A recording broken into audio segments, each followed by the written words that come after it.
Hi, this is Vanessa Stein and Kelly Christensen. We're both licensed clinical social workers at Counseling and Psychological Services. This is the fourth and final part of our workshop series on DBT skills. Today, we are going to learn about some of the most important and most difficult skills in DBT, mindfulness skills. As a review from our first workshop, it is important to remember that being mindful means you have to be dialectical, that is, finding the kernel of truth in opposing sides. It also means you have to search for the wise mind, which is the hybrid between emotion mind and rational mind, and harnessing the power of your thoughts, emotions, and behaviors to walk the middle path. Mindfulness, at its essence, is simply being present. This means paying attention to what is happening right now without judgment, without overthinking, and without invalidating your own experience. Mindfulness is just being willing to show up and be present in the moment. It is acceptance of the present moment.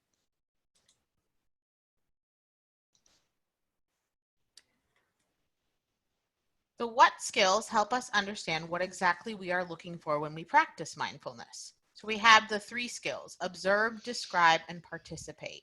Observe, you're going to notice your environment and what is around you. What thoughts, feelings, and sensations are you experiencing? Simply observe without having any reaction. Do not attach a label or judgment to your observations. Notice your emotions and your thought processes. Do not push anything away.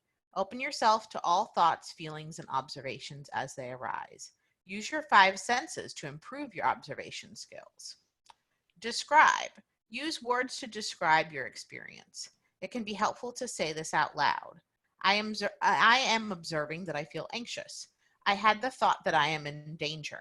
I notice that my heart rate is speeding up.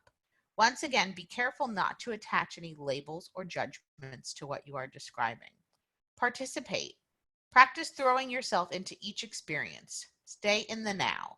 Integrate your observations and describe skills into what you are doing. Open yourself up to every experience, once again without judgment, expectations, or labels.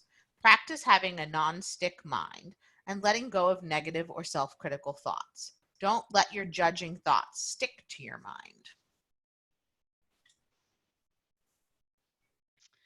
So, how do we do this exactly? How do we practice mindfulness? And remember, it is a practice. Non-judgmentally. This is the act of taking a non-judgmental stance. In order to begin observing our thoughts and emotions objectively, we must commit to being non-judgmental about them. Within our mindfulness practice, there are no good thoughts, bad thoughts, unwanted thoughts, or unwelcome thoughts. They are all equal because we don't judge. Part of the relief we experience in mindfulness is the letting go of our opinions. When we notice ourselves judging, we know we've wandered from mindfulness and we begin again. One mindfully. This is the act of focusing on one thing at a time. This is the opposite of multitasking, a common habit associated with our modern, overstimulated environment. By engaging in tasks with one mindfulness, we strengthen our ability to engage in one practice at a time. Effectively, this is the act of applying mindfulness concepts, learning, and honing our practice. To be effective means that we progress and strengthen our mindfulness muscles as we move along.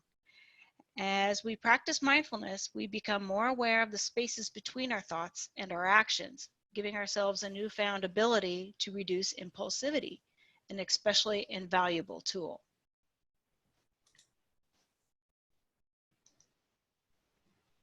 So, here's a simple meditation practice you can use to start today. Feel free to sit, lie down, stand, or move your body in any way that is comfortable. Find a spot that gives you a stable, solid, comfortable place. Notice what your legs are doing. If on a cushion, cross your legs comfortably in front of you. If on a chair, rest the bottoms of your feet on the floor. Straighten your upper body, but don't stiffen. Your spine has natural curvature. Let it be there. Notice what your arms are doing. Situate your upper arms parallel to your upper body. Rest the palms of your hands on your legs wherever it feels most natural. Soften your gaze. Drop your chin a little and let your gaze fall gently downward. It's not necessary to close your eyes. You can simply let what appears before your eyes be there without focusing on it. Feel your breath. Bring your attention to the physical sensation of breathing, the air moving through your nose or mouth, the rising and falling of your belly or your chest. Notice when your mind wanders from your breath. Inevitably, your attention will leave the breath and wander to other places.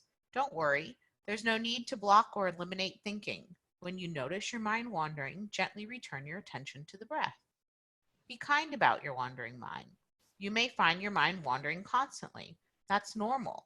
Instead of wrestling with your thoughts, practice observing them without reacting. Just sit and pay attention. As hard as it is to maintain, that's all there is. Come back to your breath over and over again without judgment or expectation. When you are ready, gently lift your gaze. If your eyes are closed, open them and take a moment and notice any sounds in the environment. Notice how your body feels right now. Notice your thoughts and emotions. As a reminder, we have learned skills from all 4 areas of DBT. DBT is in general dialectical thinking plus finding our wise mind. The first area of DBT that we learned about is distress tolerance and using the skills of distraction, self-soothing, and coping with the 5 senses. The second area was emotional regulation and using the skills of finding the wise mind, opposite action, and the basics to accepting emotions. Thirdly, we learned about interpersonal effectiveness with skills of validation, dear man, and self-compassion. And today we learned about mindfulness and using what skills that include observe, describe, and participate, and the how skills that include non-judgmentally, one mindfully, and effectively. We are open and available to all currently enrolled students. We have extended services during COVID-19 and you may qualify for them. Call anytime and speak to a counselor to find out more about our services. Our crisis counselors are available nights and weekends. Thank you. Thank you.